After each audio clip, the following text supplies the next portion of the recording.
I wonder where to start, and maybe Matt, if you just want to tell me about firefighting, like what do you love about that job? What does it mean to you? Yeah, I became a firefighter 23 years ago. 23 years ago, and I rode along with my brother-in-law, and he was a firefighter with South Metro, and he had just had a crazy day. He had a fire. He had somebody who was in cardiac arrest, and it was amazing how they helped people and how they would go in and put out a fire and help people, and how on medical calls they would go and they would just take care of the patient, I was like, this is something that I've got to do. I got to do. So I had a passion for it about 23 years ago, and I still have that today. I tell the chief, I said I would do this job for free, but don't tell anybody. So he goes, your secret's safe with me. So I loved going out and being with my crew, and just, it's an honor to go out and to walk into somebody's house on their worst day and take care of them. That's a privilege and an honor for me personally. And so that's what I love about being a firefighter. And it's always been with South Metro? I got hired with Castlewood Fire Rescue and went into the academy, and when I came out, we were now South Metro Fire Rescue. And we had 8 stations back in 1999. And then we merged with Levere's, and then we merged with we merged with Parker, and then we merged with Cuttingham, and then we merged with Littleton. And today we have 30 stations and 600 firefighters. So I used to know everybody by name and knew their family and kids, and now I don't know. Unfortunately, I don't know everybody by name. But I'm learning now. So Station 21, that's where you were at. Station 21 is where I'm at. So I got hired as a firefighter. I went to paramedic school, and I worked as a paramedic for 18 years. And then I took the lieutenant's test, and I became a lieutenant. In the last 2 or 3 years, I was hired as a lieutenant. And so as a new guy, I had to work my way up a little bit to be able to bid a station. And I was fortunate enough to be able to bid Station 21 C shift. Great crew, great station. So tell me about it, because we visited it. We've seen the logo, the insignia. Animal House? Yeah, the Animal House. It's a crazy district. It's right there at Parker Road and Iliff, and you get a little bit of everything over there. You have some houses, and you have some multifamily, and you have some businesses, and you have a bunch of major streets, crossroads. So you get everything from a multifamily fire to medicals over there, to car accidents right at Parker and Iliff. You just have a little bit of everything over there, and some crazy calls. So it's just called the Animal House. Cherry Creek Reservoir's over there, so we get some boating accidents, and we get some wildland fires. So it's a little bit of everything, and so they call it the Animal House, and I'm lucky to be there on C shift with those guys. How much of the name also has to do with the people working? It probably has a lot to do with the people that work there. You guys have met the animal crew, and some wonderful women and men that work there for sure. We've heard some nicknames for you. What nicknames have you heard? Well, Dad is one of them. Godfather. Godfather. So 21C shift has had a lot of officers come through there. And so they had one of the officers they called Dad, and then he got promoted to captain, so he had to move out because that's a lieutenant spot. And so he got promoted to captain, so he had to move out. So they got another guy in there, and so they called him Stepdad. And so he got promoted to a safety officer, so he moved out. And then I went in there. They weren't sure what to call me, so they called me the Godfather. So that's what the name stuck, and they call me the Godfather over there at 21s.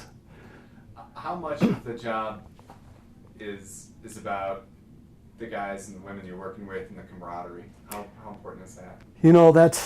That's very important, and that's what we teach from day one. The camaraderie, the teamwork is we can accomplish so much together as a team. It's a synergistic effect. We're better together than we are by ourselves. And so everything that we do is a team aspect of it, whether we're putting a fire out or whether we're taking care of patients or go to a car accident. We all work together as a team.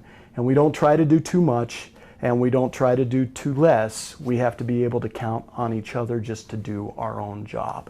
And so it's very important. And as a lieutenant, I'm even more fortunate because as a lieutenant, I really take care of the crew. So anything those women or men need on my crew, I take care of it. And they look to me to take care of it. So I have a special job is to take care of them and make sure they're taken care of so they can take care of the citizens. How long do you think it's been since you suited up and gone out on a call with those guys? December 21st, I believe, is so it's, where are we? We're almost the 29th. So 7 months almost that I've been. So I miss it. I miss the crew. I miss taking care of people. Has that been maybe the toughest part? During this whole process, I think the toughest part was not knowing if I was gonna be able to make it back. I wanted to, the heart was there, but was my body gonna heal enough that I could make it back? And now I know that I am going to make it back, and I'm just really excited to be able to be with my crew again and to take care of people. And so that's the toughest part, was not knowing if I would be a firefighter again. I think that was the toughest part of this journey. Can you take me back to, it was late December, right? Yeah, late December. December 23rd is when I tested positive for COVID. And I didn't come into the hospital until December 30th. I don't think I would have ever come in, except I started coughing up blood. And so I told Jill, my wife, I said, I think it's time that I go into the hospital. And so I went to the emergency room. I was coughing up bright red blood and pulse oxing at 40%. You and I are probably 90% right now, or above 90% just here today. So at 40%, they were really, really concerned. And they ran me back to trauma room 3 and gave me BiPAP to try and force some oxygen into my lungs, and that didn't keep my sats above 90, so they ended up intubating me. And that's the last thing I remember. It seems like it happened pretty fast. It happened really fast. I was going downhill, and I probably waited too long to seek medical attention, and I know that now. And my wife tells me, she goes, from now on, whenever you have a little sniffle, I'm taking you straight to the emergency room. But we'll have to work on that. But yeah, I think I waited way too long to go seek medical help, and I think that's part of the problem why I went down so fast. I know people might wonder if you were vaccinated. Do you want to share just what your thoughts were on that? You know, I didn't get vaccinated. I wasn't anti-vax or anything. I just wanted to wait and make a decision when I knew more. And so I just waited, and I thought I'd be like 99.9% of the population that just gets over it. You get COVID and get over it. But I did not. So I have a lot of antibodies right now running through me from the COVID, but I'll get vaccinated in the fall. Your last memory, what was your last memory, you think, before you were intubated? The last memory was calling my wife. I knew when I was going to get intubated and they told me they couldn't keep my sats above 90, and I knew that, and they told me, we're going to have to intubate you. And so I said, well, somebody please call my wife. So they called my wife, and I knew when I was going to get intubated, I had a 50-50 shot of making it or not. And so I just kind of reassured her, and I think I was reassuring me too, that I was like, honey, it'll be okay. It'll be okay. This is what needs to be done, and I'm gonna fight like heck to get through this. What was it like looking at the pictures and the video that you experienced, but you have no recollection of. Yeah, that was kind of, that was I still can't believe to this day, you know, that was me. That was me that was in the hospital bed. That was me that was intubated. That was me that couldn't walk, that couldn't stand, that couldn't do anything for myself. It's still hard for me to believe because I've never had any medical problems in my life. And then I get COVID and it just took me down that far. And especially from where I am right now, I just couldn't believe that that was me. And it's still, you know, and I know it was, and I know that that's who I was, and this is a big journey, this is a big process that I've come this far, and it's a miracle. But I still can't believe that was me laying there in that bed. What did you hear about your firefighting family and what they did for you? I heard, so when I woke up at the rehabilitation center, my wife was there and told me stories of this fire department, and I know how great South Metro is, and I know, and before I knew what the camaraderie was and the brother and sisterhoods that we had there, but I'd never even experienced anything like that. They would come by daily and they would sit outside my window and they would pray for me, and they would clean the windows so that other people could come by and look through the windows. I was in the COVID unit, so I couldn't have any visitors, but they put me on a unit that people could see me from outside. So the fire department cleaned those windows. They put signs in the windows to tell me how much they loved me and cared for me. When I got released from Skyridge to the rehabilitation center, I was still heavily sedated, but that didn't stop them. They lined the halls. There were 150 firefighters and admin personnel that gave me a standing ovation when I got wheeled out. And all that was on video, and it was really, really moving to me, and I just couldn't believe. I knew it was a family, but I had no clue to what extent. What did you think when you saw that? It brought tears to my eyes. It moved me to tears.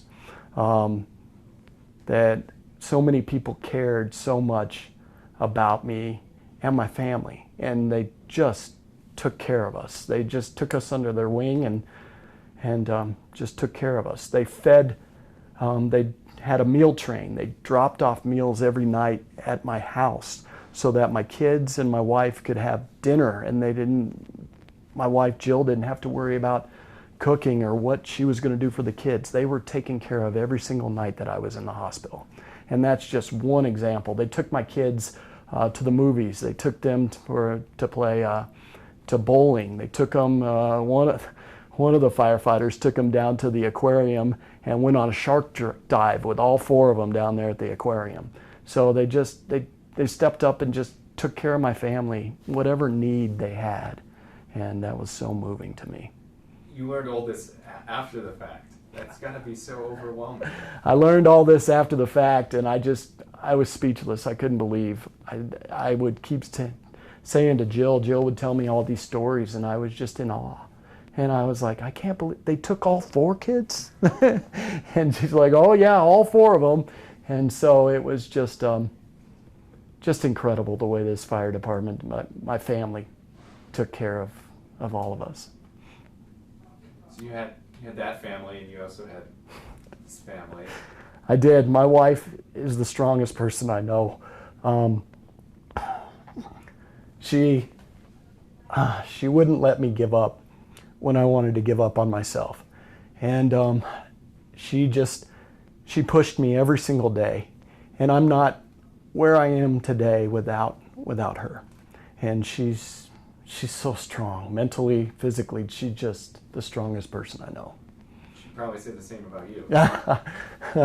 She's way stronger than I am. What did she do? She pushed me every day. From the first day I got home from the hospital, I didn't want to do anything. I just wanted to lay in the bed. I didn't feel really well, and when I'd sit up, I would get headaches. And so I told her, I said, Jill, just bring that bedside commode to the bed and let me just take a step out, and then I could use the bedside commode. And she goes, no, we're gonna not use the bedside commode, and you're gonna have to go to the bathroom. I know it's 10, 15 steps away, but if that's the only exercise you get today, so be it. And so she pushed me from day one, but not anything that I couldn't do. And so I did. I got up and I was able to make it to the bathroom, and the next day it got a little easier, and the next day it got a little easier, and so from day one she just pushed me and knew how to push me. Talk about some of the complications that you had, because it seemed like things were getting kind of progressively worse before they took a turn, and then they got progressively better. Yeah, they did. So I went into the hospital with the COVID, and I had pneumonia from it, and then I had some collapsed lungs from the pneumonia and the COVID, and so they had to put a chest tube in for a pneumothorax, and then a chest tube in for a hemothorax. Pneumo is air, the hemo is blood. And so I had 2 chest tubes in, and then they gave me the monoclonal nucleus or antibodies, which helped fight COVID. And so when it helped fight the COVID, it knocked down my immune system. And then so I got a staph infection, and then I ended up getting another type of infection that attacks the lungs. And then I got blood clots from being in the bed, not moving, and went into kidney failure, liver failure, and it got to the point that they told my wife to come in with the kids to say goodbye. They said, we don't know if we don't think he's gonna make it through the night. It's time to bring the kids in to say goodbye. And then the miracle happened. It turned around. People praying all over the U.S., all over the world, and it turned around. Things just turned around and progressively got better. Mm-hmm. At any point did you think, I don't know who said that you might have to be on oxygen for the rest of your life. Do you recall where you heard that, and just what you thought about something like that? So it was my wife, and she was she sheltered me from a lot of stuff. There was a doctor that said I would never be a firefighter again. There was another one that said, another respiratory therapist that said I would always be on oxygen for the rest of my life. There was one that said that, told my wife, hey, you need to think about moving to another state because at this altitude, he won't be able to bear, it'll make it easier for him to be at another state.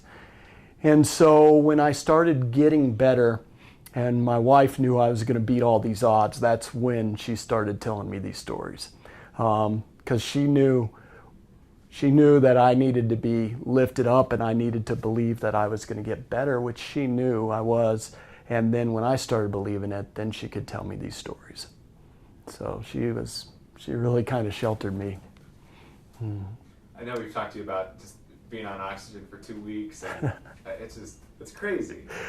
Yeah, it was. I can't even explain how it healed and how my lungs healed. It's a miracle. Period. It's a miracle.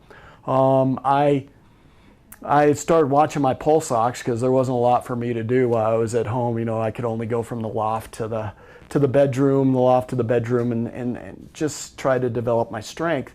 And I noticed I'd have the pulse ox on, and I'd notice that it was above 90. And so I would take the oxygen off, and it would stay above 90. And even when I would get up and move around, I would desat, or it would drop below 90, but not very much, 89, 88. And then I would walk around and sit down, and it would bump back up above 90. And I told my wife, I don't believe I need oxygen anymore. She goes, okay. And I go, I think I'm going to take myself off the oxygen. I called my primary care physician. Primary care physician says, yeah, if you don't need it, don't use it. So after 2 weeks, we no longer needed oxygen. During your recovery, when you came to again, do you remember when you first thought about firefighting again? Do you have a moment that you remember thinking about getting back?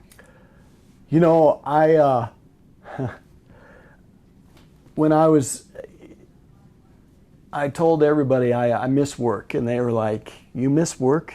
You're here? And I did. I missed work, and I knew I was going to get back. And even when people said, I don't know, it'll be good that that you're just off of oxygen and it'll be good that you're able to walk around, that you're able to do these normal things, but I don't think you're going to be a firefighter again. And I was determined that I was. And so, and I still have this drive and determination that, you know, nothing's going to hold me back. This is what I want to do. I want to get back to work. And maybe it's an ending of my story is that I know that I've made it, that I know that I've come full circle and I've healed 100% when I'm back at work. And so that's my drive and that's my goal right now, and it looks like I will be able to make it back by August 1st.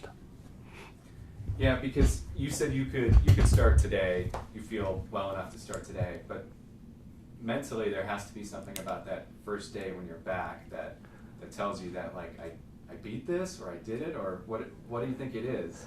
Yeah, you know, I think like I said, I think that it's come full circle, that the miracle's complete, that I'm finally back, I'm 100%. And I feel 100% today, like you were saying. I feel like I could go and work today. I think that day is going to be an emotional day for everybody, for not just me, but I think my crew as well, to have me back. Although you guys would be able to tell me if the crew said good things about me or not. Maybe it's not going to be for them. But I think it'll be an emotional day for all of us, that we're finally all back together and that I'm back together and that this is, the healing has, you know, the healing process is complete. It's complete. I think they said something about green chili.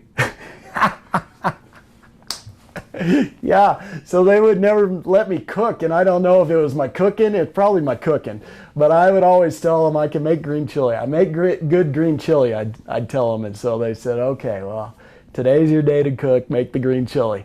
And so I made so much green chili, we had leftovers for weeks, and so they would always tease me and said, hey, are you gonna make a bathtub full of green chili today? Because we'd love some green chili. So yeah. They might make you cook in your first day. Perfect. I'll make them green chili. That would be awesome. Corky, is there stuff you wanted to ask? Oh man, it's a lot. Not that I can think of right now.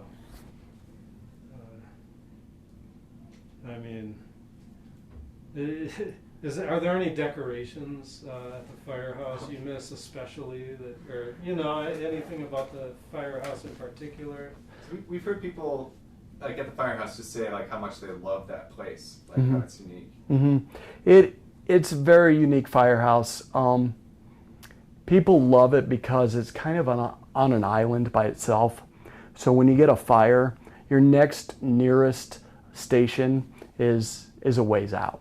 So we're kind of there by ourselves for a long time until we get help. So they're very self-sufficient. They're very, very motivated, that crew. And it's an honor to be at Station 21. And I'm sure that's how, you know, that's how every single station at South Metro feels, you know, that it's an honor to be at that station. But I think 21's, it really hits them hard because you are on an island, you are by yourself, you have to be self-sufficient. And so it's kind of an honor to be there. Anything specific though, like that you miss, like about just being in there, the smell of the place, Yeah. the look of the place. You know, I that think coyote on the wall. you know, it's all of that, but it's mostly the crew and how we eat together every meal, and how we'll go out and play pickleball together, or we'll sit on the couch and we'll watch a movie together, and people, you know, each individual gets to decide what movie they want to watch that night, and you know, we'll tease each other. That was a horrible movie. Hopefully tomorrow will be good, but you know, you actually love the movie.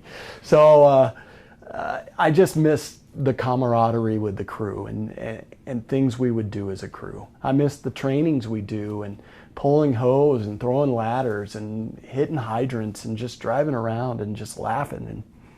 And I miss that. And just helping people on their worst day.